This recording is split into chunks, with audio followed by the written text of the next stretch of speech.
المسألة إذا كان ما هو مفهوم أن المصدر الرئيسي للتشريع الإسلام المصدر الرئيسي للتشريع، يعني إحنا بناخذ ما هو تحديدي للإسلام. دي مسألة أخرى ما تحددناها. الإسلام حولناه إلى طقوس وليس جوهر في كثير من في ممارستنا له. ما هو الإسلام؟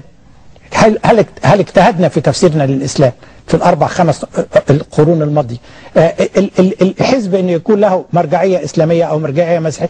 عندنا أحزاب في الغرب، حزب الديمقراطي المسيحي الاشتراكي، في الأحزاب المسيحية في أوروبا، في كافة.